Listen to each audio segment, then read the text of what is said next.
स्वस्ति श्रीगणेशाय नमः। कृष्णाय वासुदेवाय हरये परमात्मने प्रणीतक्लेशनाशाय श्रीगोविन्दाय नमो नमः। बोले श्री वृंदावन बिहारी लाल की जय, राजराजेश्वरी मैया की जय। राधे कृष्णा मित्रों, एक बार फिर से आप सबका अपने YouTube चैनल स्वामी भक्ति सागर पे हार्दिक अभिवादन करता हूँ। आज फिर से एक भाव लेकर के आया हूँ, एक विचार लेकर के आया हूँ, आप सबके साथ साझा कर रहा हूँ। शायद आपको सुनकर के अच्छा लगेगा और इससे आपको कुछ ज्ञान की भी प्राप्ति होगी। इस कारण से आज हम इस भाव को लेकर के आए हैं। हमने आपको पहले भी इस बात की वो दिलाया था, आपसे निवेदन किया था कि हम इस चैनल पे कुछ ना कुछ पुराणों की चर्चा और पुराणों से कुछ लेकर के आएंगे। इस समय हम जिस चर्चा को लेकर के आए हैं वो है कार्तिक मास, जो इस समय चल रहा है। बड़ा ही पवित्र माना गया महाराज। हमारी वैदिक परंपरा के अनुसार भगवान विष्णु को ये बड़ा प्रिय है और इस कार्तिक मास में आंवले की जो महिमा गाई गई है पुराणों में, उसके लिए हम आज इस वीडियो के माध्यम से आप तक चर्चा के माध्यम से पहुंचा रहे हैं। आने वाली 18 तारीख को चतुर्दशी पड़ेगी।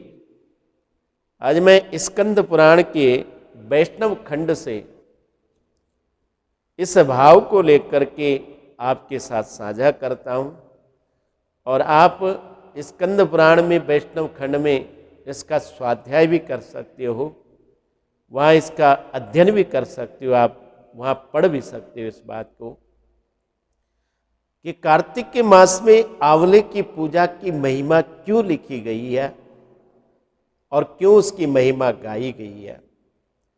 भगवान विष्णु को बड़ा प्रिय है आंवले का पेड़। सबसे पहले हम इसकी उत्पत्ति पर विचार करते हैं।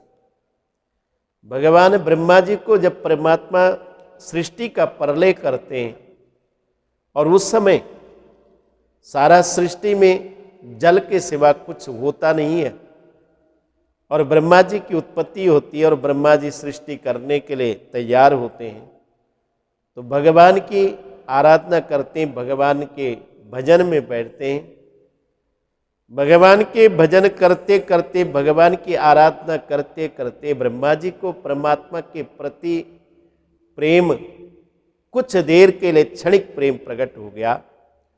उस प्रेम के साथ कभी कभी आपने ऐसा देखा होगा, अनुभव किया होगा, जब हमारे हृदय में किसी चीज के प्रति, किसी वस्तु के प्रति या किसी व्यक्ति के प्रति बहुत ज़्यादा प्रेम की प्रगाढ़ता बहती है तो हमारे नेत्रों के द्वारा आंसू अपने आप बहने लगते हैं।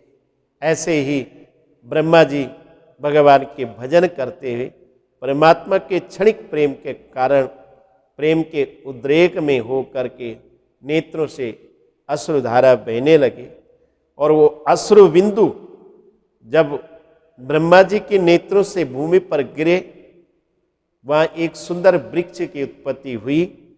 वो वृक्ष था आंवले का। ब्रह्मा जी ने देखा कि वो बड़ा सुंदर फलों से लदा हुआ था और सुंदर उसकी शाखाएं प्रशाखाएं उस पर लगी थी। इसलिए सृष्टि के विस्तार से पहले सबसे पहले आंवले की उत्पत्ति हुई, आंवले वृक्ष की उत्पत्ति हुई। और स्कंद पुराण में इसका एक नाम अधिरोह भी कहा गया है। जब उस आंवले की वृक्ष की उत्पत्ति हुई तो संपूर्ण देवता उस वृक्ष को देखने के लिए वहां पर पहुंचे और सबने वृक्ष का दर्शन किया। बड़ा सुंदर था हमारा, बड़े सुंदर फल लगे थे, सुंदर शाखाएं थी उस पर, सुंदर पत्ते थे। देवता देख करके विचार करने लगे और चिंतन करने लगे। उसी समय आकाशवाणी होती है। आकाशवाणी संपूर्ण देवताओं ने सुनी। भगवान ने आकाशवाणी की, हे देवताओं, ये आंवले का वृक्ष भगवान विष्णु को बड़ा प्रिय होगा और आंवले के वृक्ष की महिमा विशेषतर कार्तिक मास में बताई गई है। उस आकाशवाणी ने कहा, इसके नीचे बैठकर के जो कार्तिक मास में भगवान का, विष्णु का पूजन करेंगे, भगवान विष्णु से बड़े प्रसन्न होंगे। महाराज, वृक्ष आंवले के नीचे बैठकर के कार्तिक शुक्ल पक्षी की चतुर्दशी तिथि के दिन जो बैठकर के भजन करता है या भगवान का पूजन करता है, कोटि गुणा फल प्रदान होता है। उस तिथि को, चतुर्दशी तिथि को, इस आंवले के वृक्ष के नीचे बैठ करके, ऐसा स्कंद पुराण वैष्णव खंड जो इस बात की पुष्टि करता है। कहते एक ब्राह्मण थे, देव शर्मा नाम के, कावेरी की नदी के पावन तट पर इनका गांव था। और इस गांव में देव शर्मा नाम के ब्राह्मण रहते थे। इनका एक बालक था। ध्यान से सुनना, विचार करना, चिंतन करना।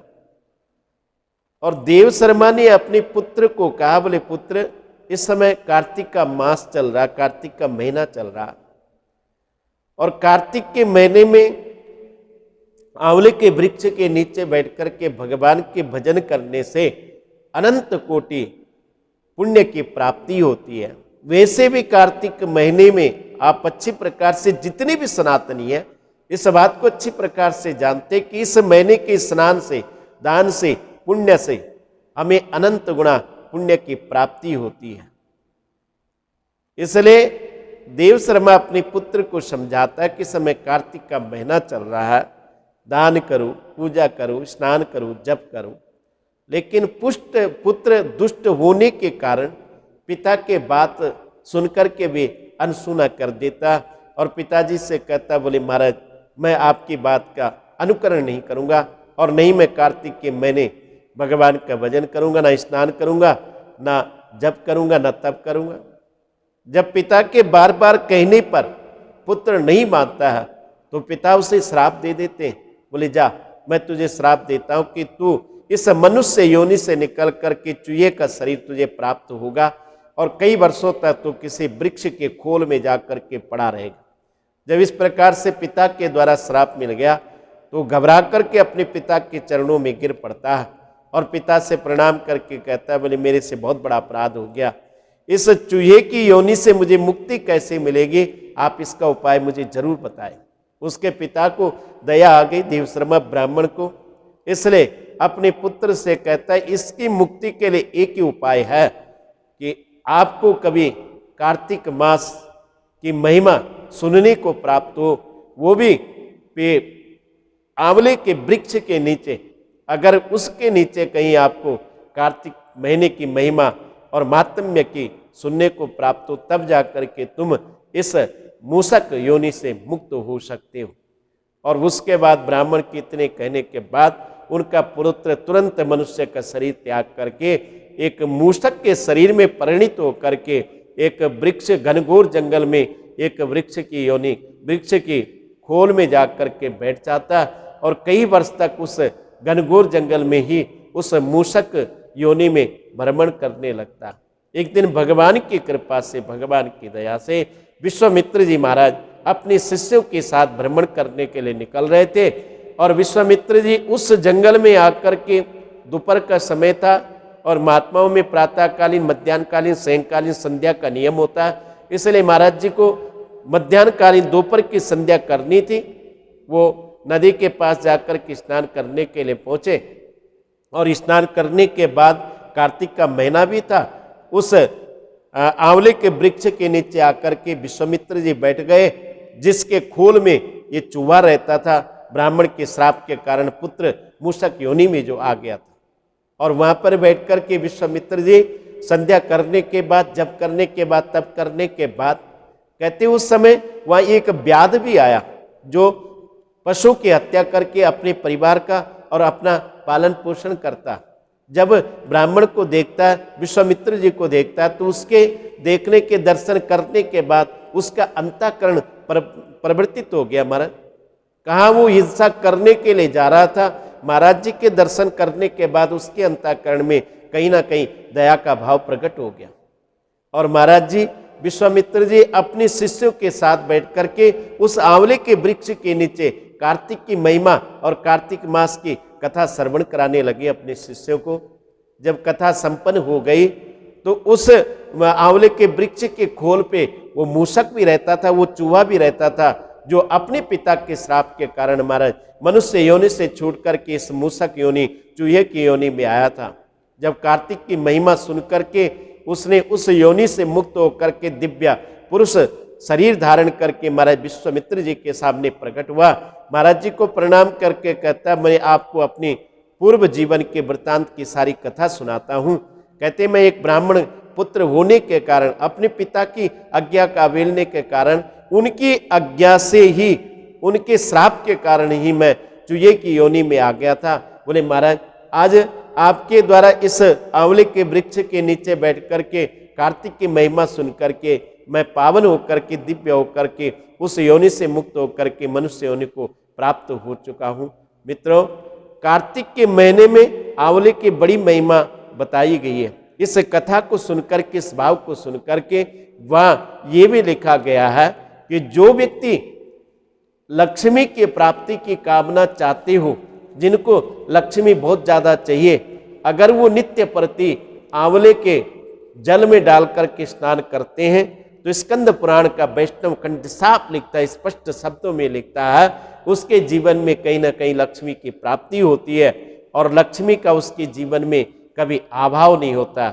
सिर्फ ये बात की वहाँ पुष्टि आई है कि कुछ तिथियां हैं जिन तिथियों में आंवला डाल करके स्नान नहीं करना चाहिए। एक तो अमावस्या है, एक नवमी है, एक संक्रांति है और एक रविवार है और दूसरा चंद्र ग्रहण है। इन दिनों में कहते आंवले को डाल करके स्नान नहीं करना चाहिए। बाकी व्यक्ति को नित्य प्रति जल में आंवला डाल करके स्नान करने से कहते उसके जीवन में लक्ष्मी की प्राप्ति होती है।